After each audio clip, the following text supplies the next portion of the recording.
Good morning, good afternoon, good evening, whatever time of day it is that you're listening or watching. This latest episode of TurfCast podcast with me, Joseph Redmond, and my good friend, as usual, and now co-host, Simon Townley. Official. How you doing, mate? You all right? Oh, good, thank you. How's your leg? Coming off, mate. It's coming off. And not just the leg as well. You've been at wars, haven't you? You've been in the absolute wars. You've had a confirmed coronavirus bloody test as well. It's minging. It's not even the worst thing in the world. It's just debilitatingly, I don't know, exhausting.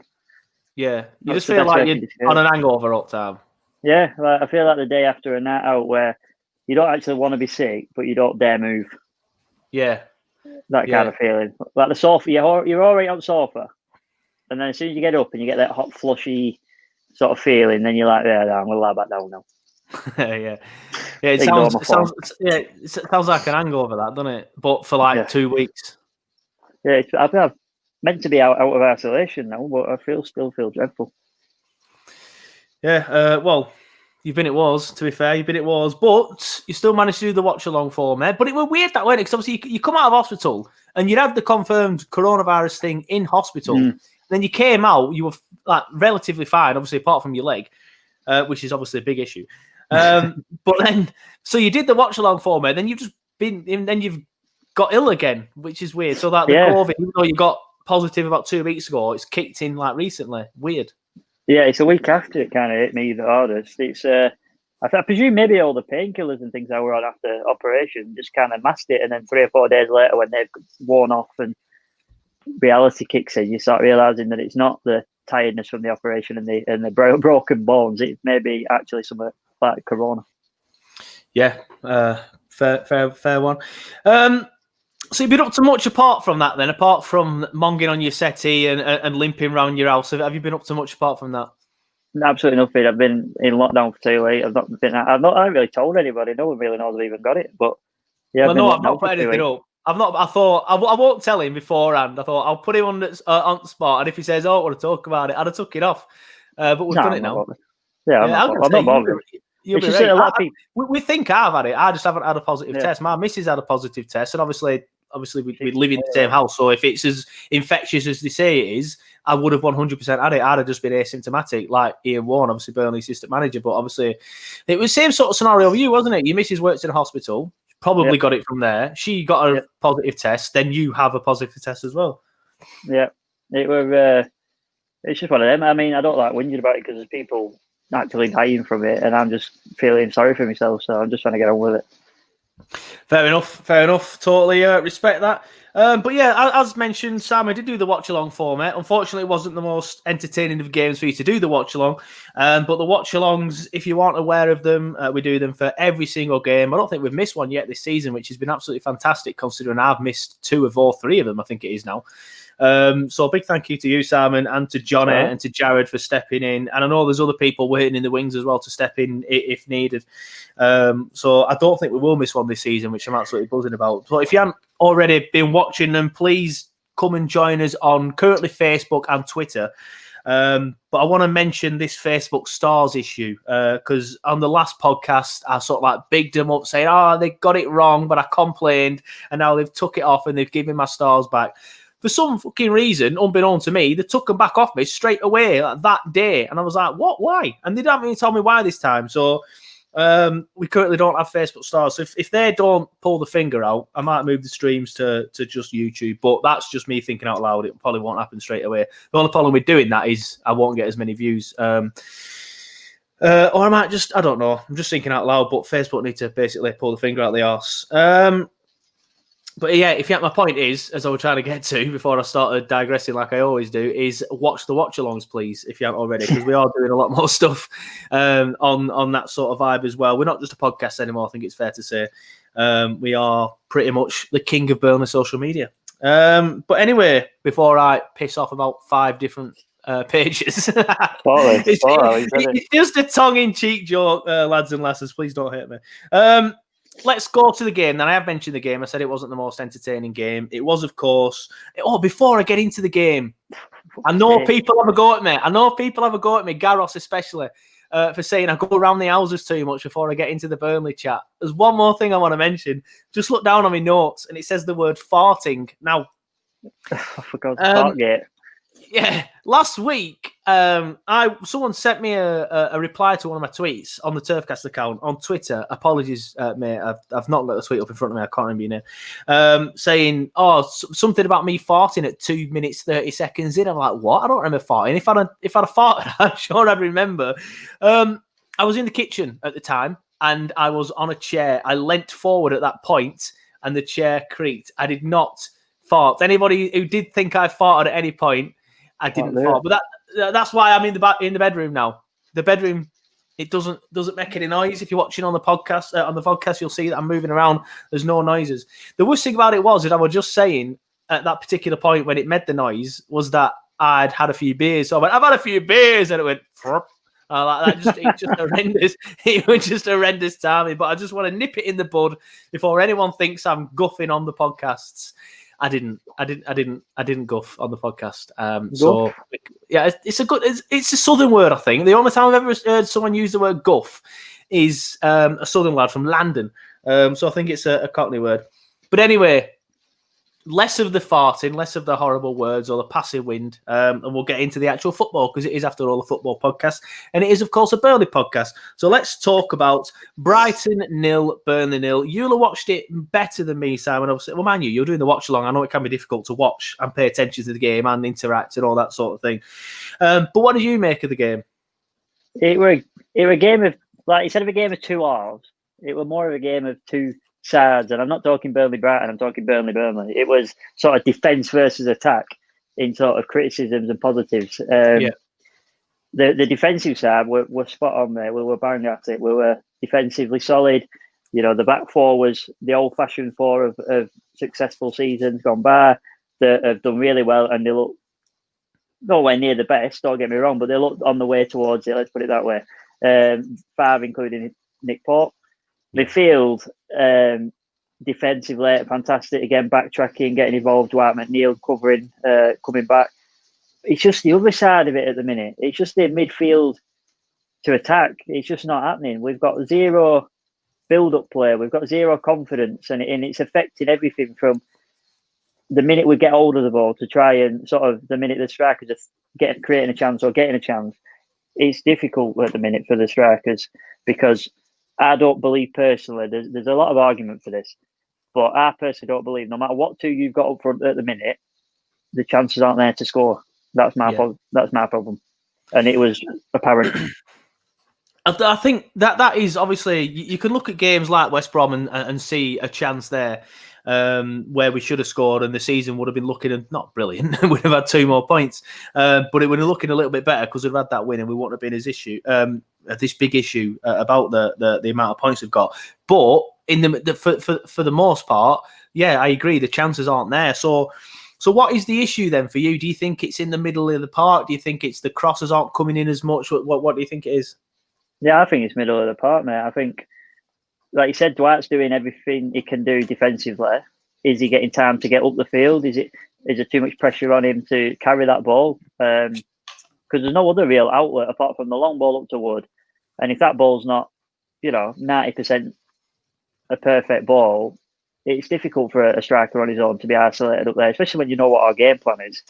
Yeah. So it's difficult. And I don't think the build-up play is there anymore, even when we're getting into their half. Because that first sort of 20 minutes, if I remember correctly, I'm bad with times, you know that. But I think it was the first 20 minutes, we were playing about with the ball, we were passing it along the back. But then, as soon as we get into their half, it were ideal. So it'd just be that pump into the box from sort of a deep Westy cross or a Lawton cross, and it's just not working for us at the minute. So if we dropped Ashley Barnes and put Jay Rodriguez up top, you don't think it'd have too much of an impact? The only positive for me about playing a J-Rod, and you know that I'm not one of the typical Burnley fans that think J-Rod's the answer to all our problems, which for me is what most people seem to think, because obviously we all love Jay. But what he does do is he offers you a bit more in midfield. You know what I mean? He exactly, yeah. That's the point I was going to make. And he does come as making 5th midfielder. But the problem that arises with that, and it has done in previous games, is that when you have that 5th midfielder, it leaves your striker isolated even more than he already is at the minute. Yeah, I think what Jay does well, and I think this for me is why I don't think it's the answer to all our problems, but I do think he will. I think the expected goals, which is a new start, which I've still not really got my head around. Basically, the amount of chances. I think it kind of means. I think they will start coming a bit more because, like you say, he does come into midfield, and what Jay does well is he comes into midfield, he'll win a ball or pick up a loose ball or whatever, and then he gets it to Westy or Brownhill or put it out wide, and then they're on the front foot. Whereas at the minute, there's this big gap between the front two, which are getting isolated, and then the two in the middle. And because of the way that we sort of like play with that massive gap, because that gap between the front two and the midfield two is even bigger in Burnley Football Club's case, because we tend to be quite deep, especially against Brighton, a team with who liked a lot of possession. So the point of we come back. So then that gap between the front two is even bigger. So because you haven't got that person like sort of like doing the number 10 role and coming deep a bit, I think Jay, I think he will help massively. I think if you get him up there, he would. If you look at our form last season, it weren't this bad at the start of the season. Obviously, it wasn't this bad. I don't think it's ever been this bad. Even the season when we nearly went down with Joe Hart in the net, I think we'd had a win at this point. I can't remember exactly, but I think we had. But if you look at our form last season, it tended to get better as Jay started getting a proper run in the side. Now, I think I said to you at the time, like, I like Jay and I'm glad we've signed him, but he's not gonna set the Premier League alight. And he didn't, but I think he suits our player perfectly. And I don't understand what Sean Dyche is doing. It's not worked up front so far with Wood and Barnes. So why is he insisting that this is where I get annoyed, because Sean Dyche has this sort of like aura, which is kind of earned. Where he doesn't really get any criticism, and any criticism that you put on Sean Dyche will get immediately shot down. You'll get called a wanker and all this sort of stuff. But I think recently he's made some mistakes in team selections, especially playing Stevens in the middle for so long. The only reason why he didn't play against Brighton is because he was injured. So for all we know, he could have played Stevens in the middle there, and that's another thing I want to come on to into a second, actually. But now he's persisting with Ashley Barnes up front. He's making another mistake there. I think after the international break, it has to be Chris Wood and Jay Rodriguez up front for me. Yeah, I agree with that. But people, not many I'm seeing, even want that. They want a complete overall, mate. They want Vidra as well. Yeah, well, I'm not. Everyone knows I try and defend Woody as much as I can. I'm finding it a bit more difficult now because he's not scoring goals, and that's essentially his job. But I agree with you in the fact that he's not really being presented with chances. Now, if you look at the entire season, you can count that the amount of chances that we've created on one hand. So you've got the goal that he scored against Leicester. The goal that we scored against Newcastle was a long-range effort. Beautiful goal by Westy, obviously. And then off the top of my head, there's the one at West Brom. Yeah, the header at West Brom. And what annoys me is, because people like to slag Woody off, what annoys me is people always say, oh, he had 2 easy chances at West Brom that he should have bagged them both. He had 1 easy chance at West Brom that he should have bagged. The other one was just the keeper. I can't remember exactly, but the keeper sort of like flapped at it. It went towards him, and it's too difficult for him to get it on. Chris Wood last season would have scored it, yeah, but that doesn't mean it's an easy chance. No. I think for me, give Woody a bit more in the team. I want to see Woody alongside Jay, and then if he's still poor because of his lack of confidence from not scoring goals, then yeah, I'll finally fall into the category of just give Vidra a run out because Woody's not scoring. But for now, Woody and Jay for me. Yeah, I agree with that. I think let's have a look at something different. I don't necessarily think changing the top 2 is going to help this situation at the minute. Another thing I just quickly mentioned then, Stevens in the middle. Obviously, he wasn't in the middle against Brighton. The reason why we thought we were so poor in the middle and not creating any chances is because Dale Stevens were there. Now, Dale Stevens wasn't there against Brighton, but the issue was still there. So what is the actual issue? Is it just West is not playing as well? Brownhill's not getting on the ball as much? Or is it because Dwight's got too much defensive responsibility, which I think you said around 5-10 minutes ago? I think the whole team has got too much defensive responsibility, and it always starts by a clean sheet. You can't beat a team if you can't score against them. That's the rule, isn't it? So yeah. You've got to look at, are we just sort of getting rid of all the mistakes, trying to sort out from the back and then build on it from there and try and nick a goal, which we've made a Premier League history out of. I think at the minute we're far too scared of losing games in the last 2 games to see us even try and progress forward. We can't take risks at the minute. That's the problem. I think the Brighton game reeked of that. The Brighton game was clearly right. We've been shit at the back to basics, build on a clean sheet. I think that reeked of it. I think you might see a little bit more freedom in the Crystal Palace game. But I think the Brighton game definitely reeked of it because we're so poor at the back against Chelsea. All right, we're decent against Tottenham, but for the majority of the season, apart from the Tottenham, I won't even say West Brom because they're just dog shit, so that doesn't count. But apart from the Tottenham game and the Brighton game, we've been poor at the back all season. So I do think that was a case. We did it a few years ago against Crystal Palace, if I remember rightly. Just absolutely stunk out the place, went there, bore the place out, got a 0-0 and then built on from there, and it worked. And obviously, fingers crossed it can work again. Yeah, I mean, Palace is not an easy fucking game, mate. Let's be fair. I think they were at episode 1 of season 2. You asked who would be my surprise team of the season, and I think I said Palace would be that team that I think would do better than people are anticipating. I like the manager, I like the team, and they're doing really well. And they're certainly not a team that we should be looking at expecting a win at the minute with the current form that they're in at Andals. Yeah, it's one of them though, isn't it? If you want to drag yourself out of the position that you're in, you have to be any team that isn't in the top 6, top 8, really. And all right, Palace, I don't know exactly where they are in the Premier League table. As I speak, they could be in the top 8 because they have had a good start. But when I say top 8, I don't mean position top 8. I mean the top 8 Premier League sides. But yeah, you've mentioned how good we were at the back. Ben Mee was back. Was that why we were so good at the back? I think he's a massive part of that, yeah. I can't deny that at all, mate. For years, I've always preferred Tarkett, and I'm not saying that I now think Ben Mee's a better defender all of a sudden. I still obviously think it's Tarkett. But maybe Ben Mee doesn't get as much credit as he deserves. All right, it's been one game. And all right, he slipped early on, but that wouldn't have been a defensive error. It would have just been a How did he not get sent off, by the way? I didn't think it because he slipped. I'd have been fuming. Other way around, I'd have probably been fuming as well. But it's one of them. I'd have been well pissed off if he got sent off for that. How did I give a foul? It's one of them. I think he should have given a foul, and that maybe booked Ben or said, "Look, I know you've slipped, so I'm not going to send you off." But that is a foul because you've obviously impeded that guy's play. But I don't think it's a red for me. I think it's a foul. 100%, I'd agree with you there. If ref had that, I think both teams would say fair enough. Yeah. But if he'd have blown that whistle for a free kick, my heart would have thought, "Fuck, he's going off."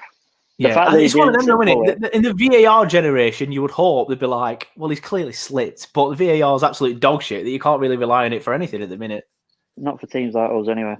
No, definitely not. But yeah, I think Ben Mee gets not as much credit as he deserves. I know a lot of Burnley fans love him, but I think a lot of Burnley fans are always like, oh yeah, he's a good defender, but Keano's better, Tarky's better, Xhaka were better. But I think we're finally seeing that Ben Mee, he's not a loud captain, but I think maybe he has a clear presence, especially at the back, that I think we've clearly missed. Or is it just the fact that Kevin Long's absolute dog shit? I just think he puts his heart and soul into it. It's not just necessarily the voice that he is. It's the leading by example, throwing his body in behind shots that not many people... I still go back to that early memory of him at Redmond where he put his face in front of the boot as well as the ball. And that, for me, is the kind of thing that makes you want to up your game because you know what? No defender wants to get shown up by the defender next to him. There's always that friendly rivalry. There's always that friendly passion to succeed. And if you see your mates doing something, then you're probably going to be equally passionate about trying to do it yourself. Yeah, definitely. I think it's pretty clear we'd missed Ben. I think it were even more clear that we'd missed Ben when he came back, and we played so well defensively. One more thing before I get into the reaction of the Burnley fans.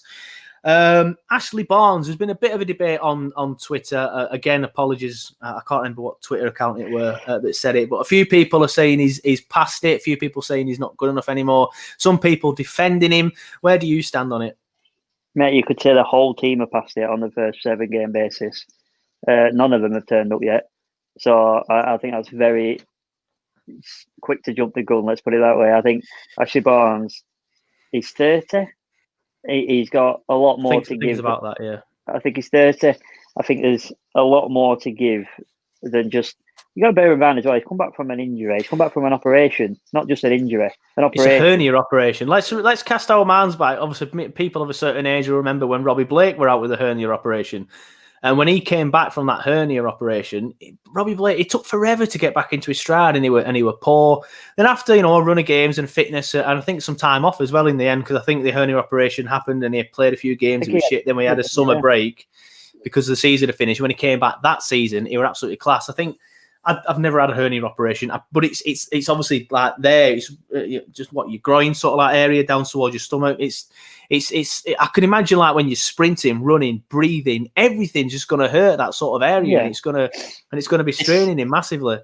As a man who suffers injuries often, it's the psychological damage it does to you, mate. It's not necessarily that it's hurting you; it's the fact that you're waiting for it to hurt you still, because it used to hurt you. And he played for like 3 to 4 months, if I remember rightly, on this injury, and he was running and running in pain constantly, and never had the time to get this operation done. Then he's had it done and he's come back. Yeah, he's going to take him some time to get to his brain that he's all right now. He can run it off. Even though you don't feel the pain, it affects you mentally, mate. And there's no way in this world that he passed it. No, I'd agree with that. I just think we come back from injury. You've got to give him some time, and everyone else is dog shit as well. So, yeah, so it's one of them. Right, obviously, I've got a new feature at Turfcast Podcast. I originally thought it was just going to be a video on YouTube and Facebook that I would put out as live, and then it could eventually turn into like a phone-in, which it still can do. But now I'm going to start using it in the podcast as well, because I put it in the podcast last week in Simon's absence to help build it up, and it had a good response. And then even more people have now started to want to get involved, because there's people who listen to this who maybe don't really pay attention too much on Facebook and Twitter and YouTube, and that's fine. So I think more people who listen to this religiously, because there's a few hundred of you now, then thought, I want to get involved in this. I want to get my opinion out there. So thank you for that, because the week after the Brighton game was the best response we'd ever had to it. And I think it's partly because I played it on the podcast, and partly down to Simon bigging it up on the watch along, mainly the podcast. Big thank you to everyone who sent a video response in. If you want to get involved, then all you have to do is give us a follow on social media. And then after every game, all we ask is that you film yourself for a minute to 3 minutes, just chatting about, just giving your opinion on. You can do. It won't get in the clip. I mean, I was getting to that. Just film yourself giving your opinion on the Burnley game, not necessarily your opinion on Burnley. I don't want you to talk about the pedestrianisation of Burnley Town Centre, because that's irrelevant. I want you to talk about the recent result. Of course I do. If you want to talk about the pedestrianisation of Burnley Town Centre, I'm all ears as well. Again, it won't get in the fan reaction, but all you have to do is send your video in. We're currently doing it via email, but a few people have had issues because the files are too big. So I am probably going to try and find another way to get people to send it in.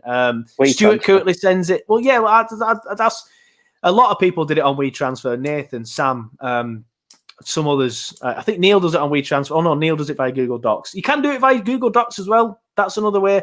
But another good thing about the fan reaction. Go on.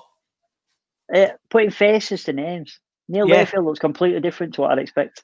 You've met Neil on the watch along, you idiot. Yeah, but like when you see people, what I'm on about is that when you know him and you see him. I remember the first time I've seen people, and you think, I want to put that face on that. I agree with that, though. It's the same when I see anybody. Jordan North, for example, Burnley fan, BBC Radio 1 presenter, going in jungle. I did not expect him to look like that at all. At all. I was like, what? He looks like that. It's ridiculous. But yeah, Neil Quilter's not actually done one yet. Intelligent with glasses on. Were we wearing glasses this week? I've seen him with glasses on. I don't know if it was. I don't think I've seen him with glasses on. Nathan, if you're listening, get your glasses on for next week's Simon. Think, I'll respect his opinion this time.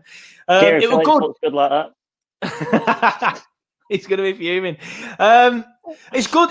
One thing I do want to point out is we had an American. Big shout out to Jimmy Carpenter that sent his opinion in this week and his fan time reaction. I want a lot of that. I want loads of people. I want Burnley accents on it, but I want to show that we are a fan base that has people in different areas of the world as well.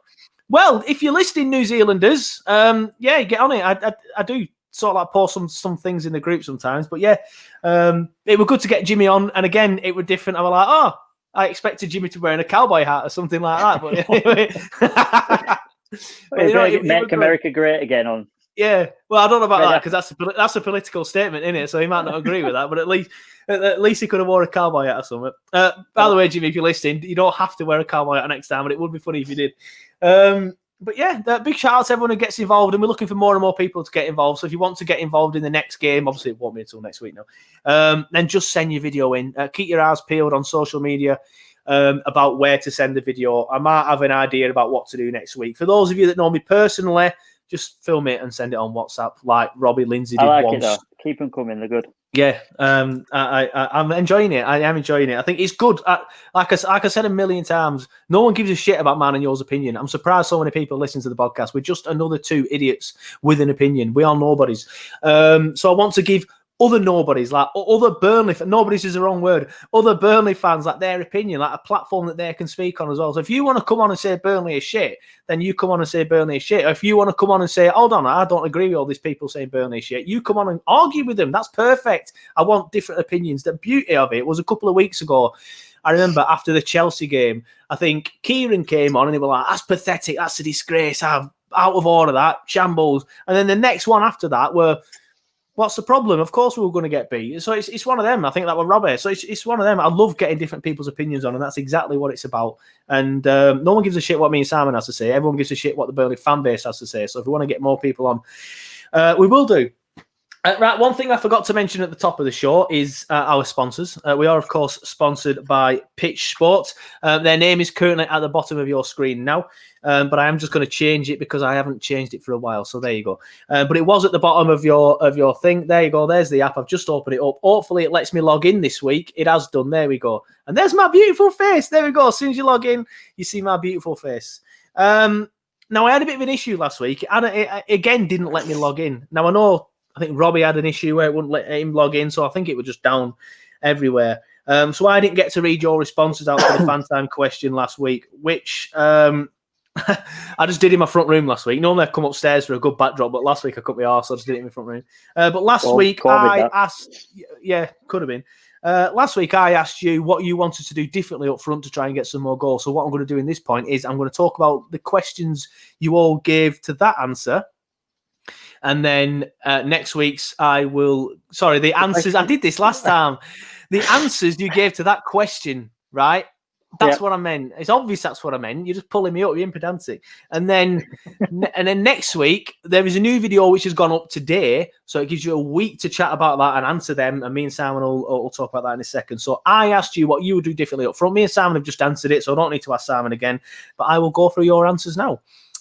Doc says, wouldn't Jay to start, but Barnes just needs... Sorry, what? Oh, hey, Doc, yeah. It's a good day. I want to know who he is. Is he a doctor or what? Come on the fan watch along. Fan reaction, sorry. Anyway, no interruption.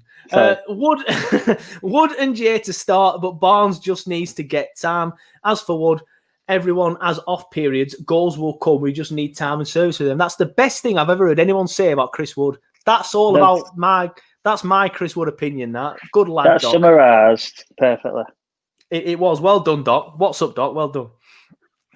Neil Layfield, Wood and J Rod need to run out now. They worked well during the restart. I love Barnes, but he just seems a little bit off the pace, understandably in brackets at the moment. It is understandable, isn't it, Neil? Well done. Well, Neil's always got a good opinion. Yeah, no, I like it. Neil's good. Have you seen Neil's room and his watch along, by the way? It's more my vibe than your vibe. He's got like loads of music posted up behind him. It looks class, like Oasis, Liam Gallagher on wall. I'm like, this is my guy. This is my guy. Anyway, John Hall says, I would keep the same from the Tottenham game. You could see Wood and Barnes reconnecting again. This, by the way, just to put a disclaimer out there, this was all answered before the Brighton game. Right, so this might seem a little bit silly now because it was so shit against Brighton, but they were a bit better against Tottenham. Keep the same from the Tottenham game. You could see Wood and Barnes reconnecting again. Still early days for Barnes, getting fitter. So again, yeah. But I would have brought him off earlier. They've all forgotten about this by the one more game, though, didn't they? Well, it's not the same. We tend to get the good opinions on here.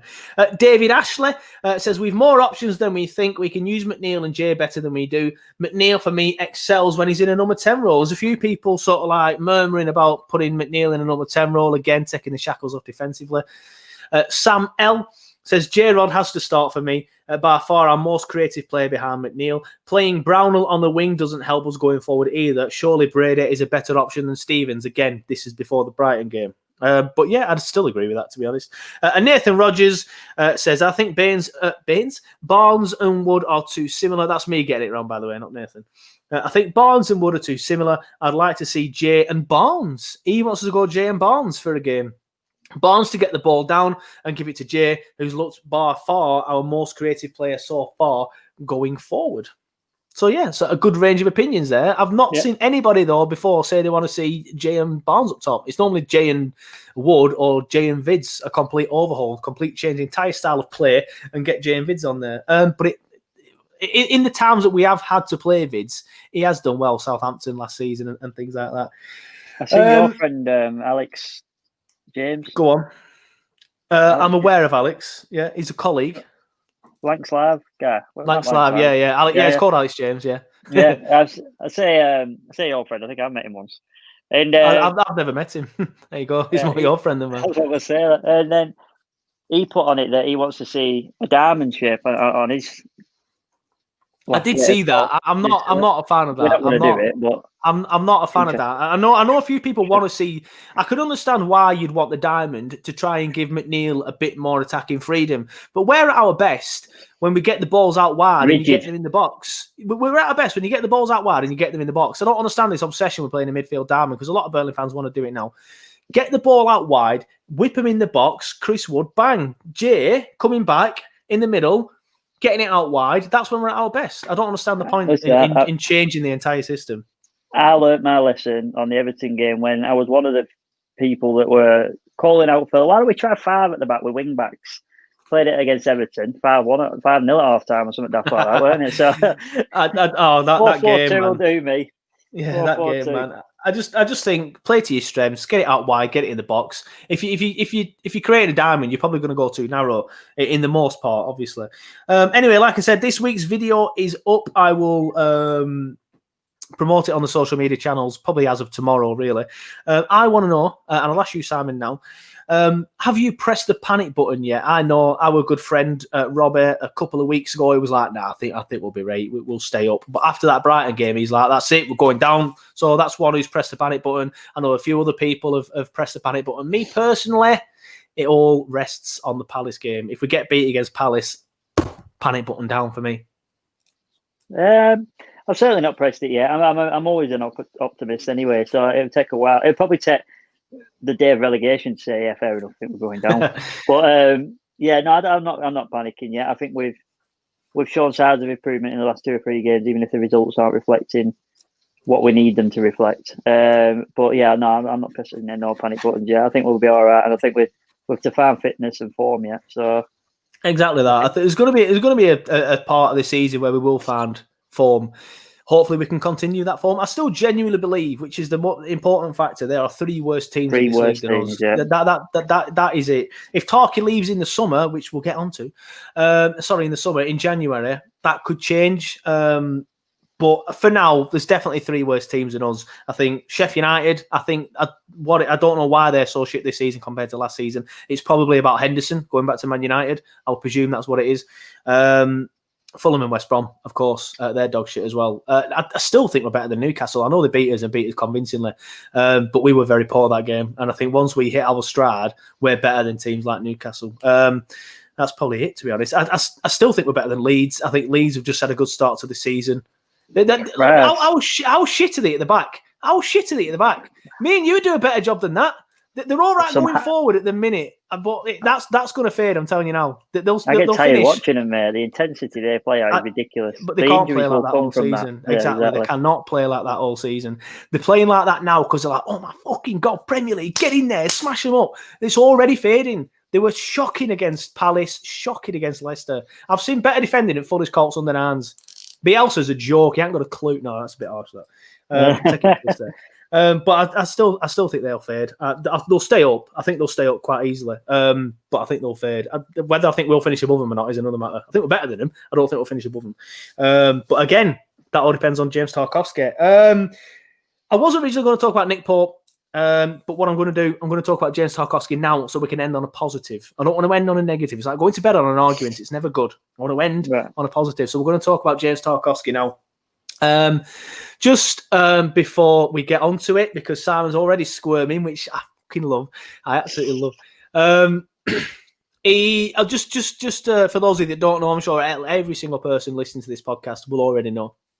But he's come out and had a chat with the Telegraph. I think it was Matt Law at the Telegraph again. I don't know what it is about him going to Matt Law every time he's having a bit of a paddy. But he's had a chat with Matt Law at the Telegraph, and he said basically he's reiterated his desire to leave Turf Moor. And obviously the Burnley Express have picked the article up, so I'll read that one because the Telegraph one's behind a paywall. So if I read that one, it's probably a bit of libel or whatever. So I don't want to do not libel. What's the word? Copyright. Yeah, that's the word. Yeah. So I'll read the Burnley Express article to you because it's free. So I'm sure that's fine. Burnley Express, Chris Boden's written it, has said the Clarets centre-back has reiterated his desire to leave Turf Moor. The Clarets centre-back was the subject of offers up to £30 million from West Ham and Leicester City in the summer, but the club turned down all bids as they were all below the club's valuation. Fair play. But with Tarkovsky's contract running until the summer of 2022, he insists he won't sign a new extension to put his future back in his own hands, with the club now likely to sell at the end of the season to get as much money as they can for the England international. The 27-year-old spoke to Telegraph Sport, and he said, Burnley offered me a contract near the start of last season, which for me personally was nowhere near what I was going to sign, and I think the club understood that. They've come back again this year, and still for me, it's just not right. We've had 2 transfer windows now where the club have decided, for whatever reason, that whatever has been offered on the table hasn't been enough, and that's fine because I signed a contract for 4.5 years, so I won't whinge or not turn up. I just need to deal with it and get on with my football. But the longer my contract runs down, I feel I gain control of my career more than Burnley having control of it, which is what I feel like I need right now. There's nothing I have heard or has been put to me that makes me think there is a scenario in which I will sign a new contract at Burnley. That can change, but that is the situation. So there is quotes. What do you make of them quotes? I mean, I don't really think it's news. I mean, you've got to make news at the minute because there's nothing happening. And you said this yourself the other day. There's not much to talk about at the minute. And it's because it's an interview, isn't it? He's, for whatever reason, gone and spoke to Matt at the Telegraph. But my point by that is, I'll clear it up a bit more. That I think that the journalist has gone asking questions like that. Even though for me, I think we all knew that. It's hard to read, isn't it? You know, it's like at the end of a relationship, you kind of, even if you know it's happening, it's just hard to hear it. But that's what's happening, mate. It was always happening. I don't understand why it's had to come out as an article for people to be understanding of the situation. However, I don't know the ins and outs. I don't know the details. I never really ask, so I don't get put on the spot. But from what my understanding of that article says is that the offer's probably not going to be good enough from Burnley Football Club at the minute, because other clubs are probably offering double what we're offering, and that's just my guesstimate. But go on. I'll let you. That's my answer to that one. I've got more on the rant, but I'll let you give your opinion. I don't have an issue with him being ambitious, and I'm an ambitious person myself. Obviously, there's only so much I can achieve. I'm not playing Premier League football, but in terms of my career, I'm always apologies if you listen to this, William Hill, but I am always looking how I can get to the next step. The next step could be within William Hill. You never know if you are listening. But you always want to do better. You always want to not earn more. Obviously, that comes with it. For me, as an ambitious person myself, I want to be, I don't know, the CEO of William Hill or the head of broadcasting at William Hill, something like that. Or, I'd always want to get the next step. And with it will come more money, obviously. But it's the same for Tarky. I don't think he's saying I want more money. I just think he feels that he is a good enough player to be playing at a football club that minimum Europa League, minimum. And I agree with him. The issue I have is him constantly going to the Telegraph about these sort of like situations. Like when he wanted to go to Leicester, he went and spoke to Matt at the Telegraph again. I think it was Matt at the Telegraph again, and said, not in so much words, I want to go to Leicester. He didn't say, obviously that wasn't what he said. He was sort of like saying, I have desires to play at the very top, I think was his exact words. I just don't understand why he has to constantly keep. It might not be him ringing him up, but either way, he knows what he's doing. He knows what he's doing. He's putting himself back in the shop window. He's saying like, look, I didn't leave this summer, but I still want to leave. And it's giving Burnley a heads up as well, which I think is a good thing because I think now we can keep looking at the fact that he obviously wants to leave. I wouldn't be that blind to it, mate. You know as well as I know that Burnley knew that opinion in the summer transfer window. They knew that he felt the way he feels now in the summer, and they didn't act on it. Of course.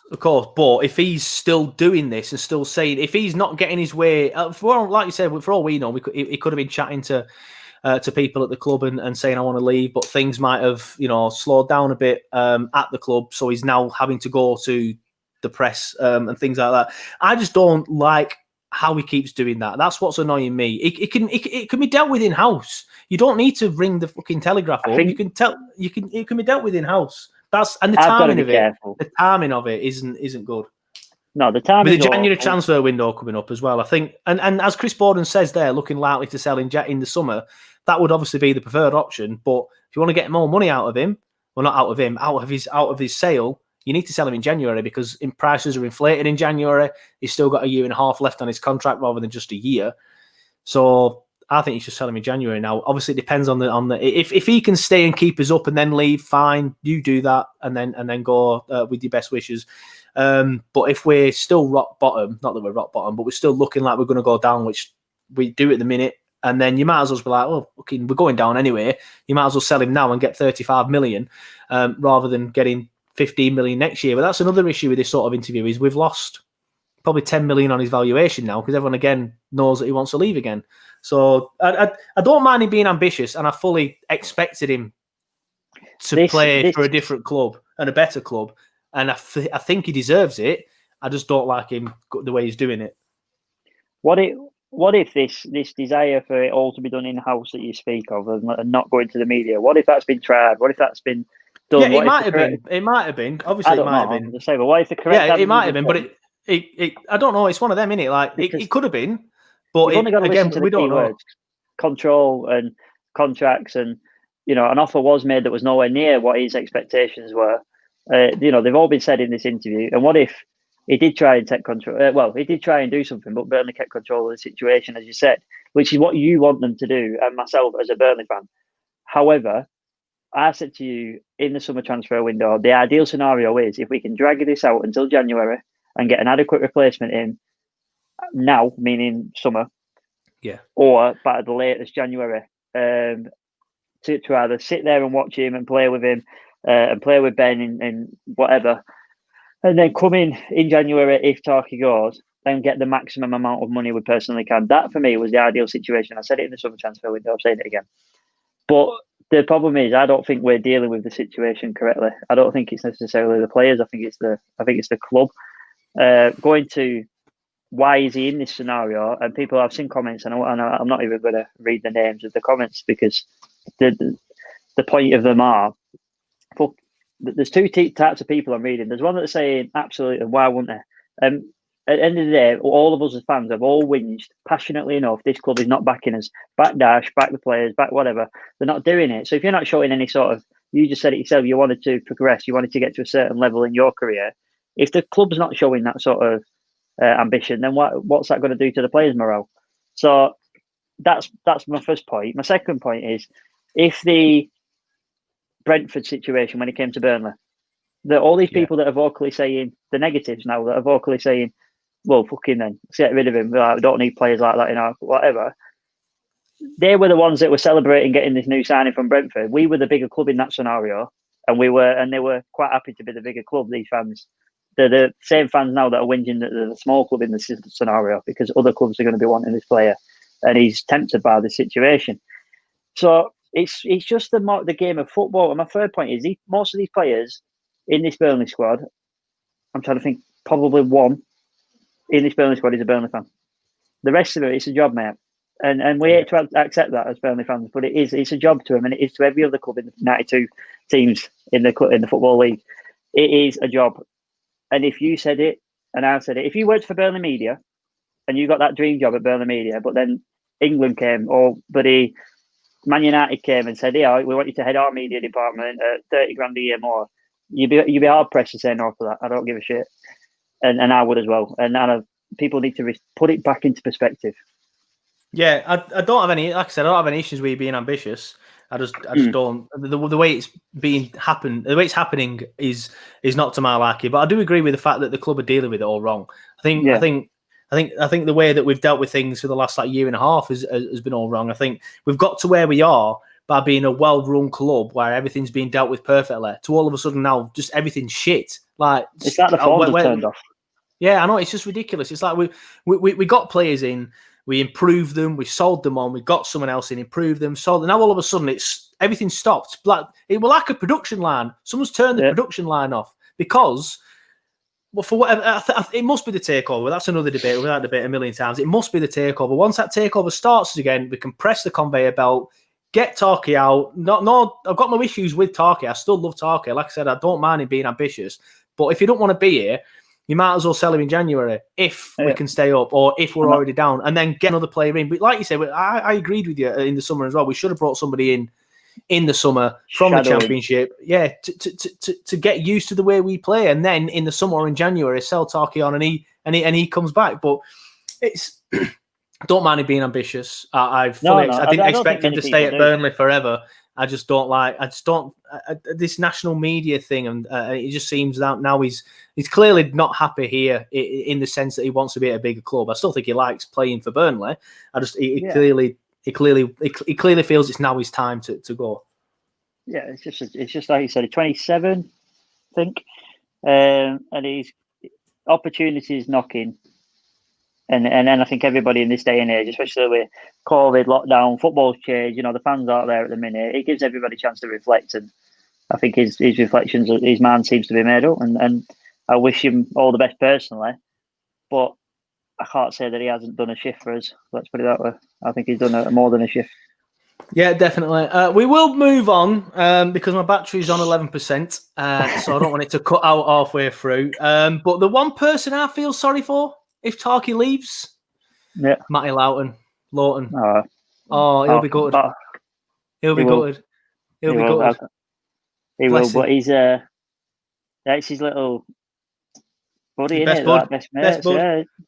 Cut their hair together. They go on nights out together, don't they? They go on holiday together. They do go on holiday together. That's not a secret. Play Fortnite together. They play Fortnite together.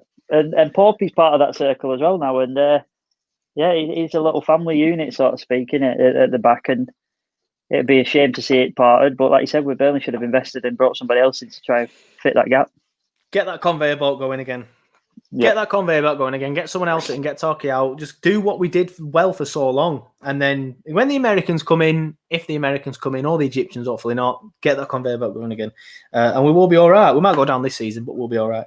Anyway, quickly move on to the Nick Pope situation. Well, this will be a quick one anyway, because he's playing for Ireland. Of course he's playing for Ireland. Playing for England tomorrow against Ireland. I think it's at Wembley. I can't remember. But he's playing anyway. And that's obviously good news. Yeah, but great news. You know what? I was a bit scared for Pope's future as an England player. Not because of his performance, not because of anything he's done this season even, but mainly because of the interview with Gareth Southgate the other day where he said... It's a weird one, isn't it? I'll let you finish. Sorry, I always... No, you're all right. You're the man to read out quotes in the media. It's not my job. My job's opinions. But my opinion is that quote that I'll let you do is it was worrying as a player. Like you've seen what he's done quite openly in the Tarkowski situation. You're not going to play for Burnley and England, it feels. And then obviously said... Yeah, well, obviously the quote was, no one's pushing Pickford for any... He doesn't really have... Pickford has no competition for his shirt at England, is basically what he said. But obviously, how can you say that, Gareth, when Nick Pope's done... All right, he's not been great this season. He scored... the goal he conceded poorly, I think it was against Chelsea. And he's not getting as many clean sheets this season. But I think that's a team effort, the clean sheet thing. But how can you say that when he's done so well last season, done so well for the bit of the season before, or no, the season before that, the season finished 7th. And Pickford's absolutely shocking. Like, all right, I always say the reason I kind of understand why Gareth sticks with Pickford is because he's never let him down in an England shirt. So you can understand why he's reluctant to drop him. But how you can turn around and say that nobody's giving him any competition is absolutely... basically fucking embarrassment. And It's for me. I've always backed Southgate, and I've always thought, you know what, he's done well for England. If you don't want to play Tarke, you don't want to play Pope, fine, he's doing well. But recently, like calling up Jude Bellingham ahead of some of the players that don't get called up, you know what I mean? Like, like, what is going on? And the way he's treating Grealish as well. Like, I've put my hands up and said, because at the start of last season, I was like, don't really see it with Grealish, but he's fucking brilliant, and he needs to be. He makes Aston Villa tick. He's fucking brilliant. Him and Ross Barkley in the middle are perfect. Now, I don't want him and Ross Barkley in the middle for England.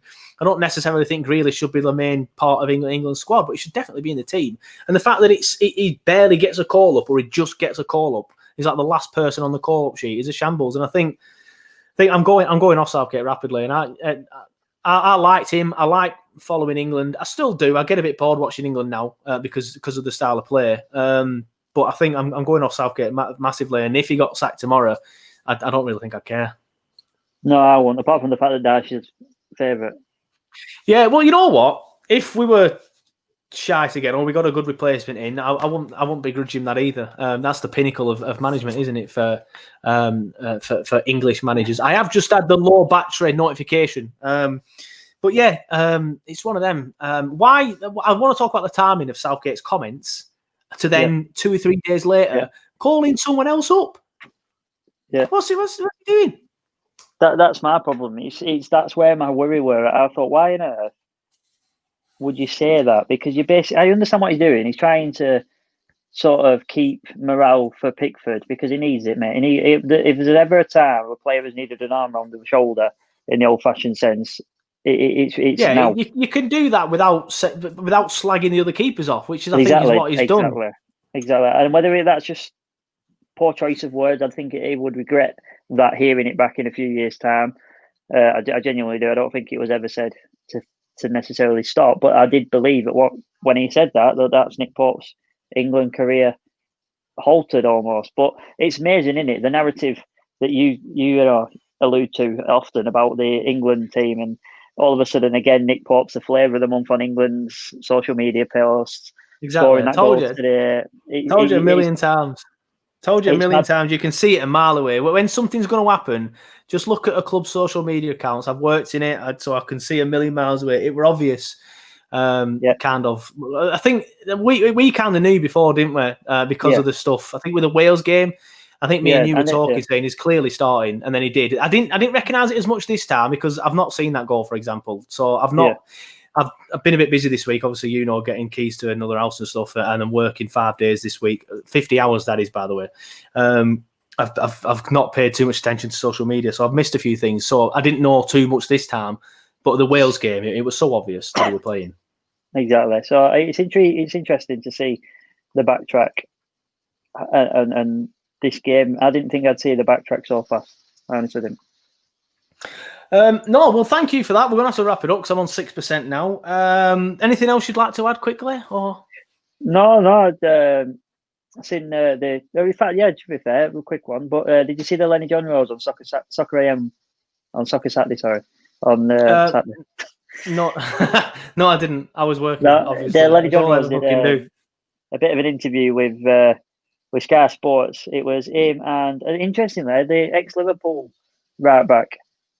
Fucking hell, sorry, I forgot his name now, and that's really rude of me, because it was a really good story. But he's got multi-neuron disease as well. Stephen Darby, and he's got it as well.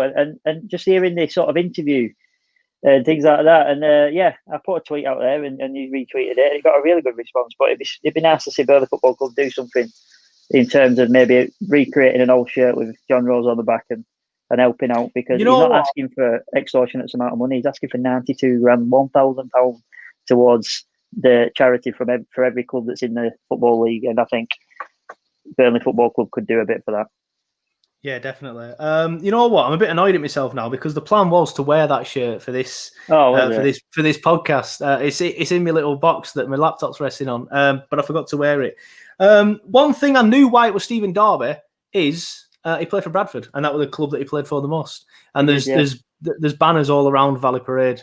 The Utility Energy Stadium, advertising the charity, and they had a game, a friendly with Liverpool last season, which raised loads of money for the Stephen Darby Foundation, I think it is.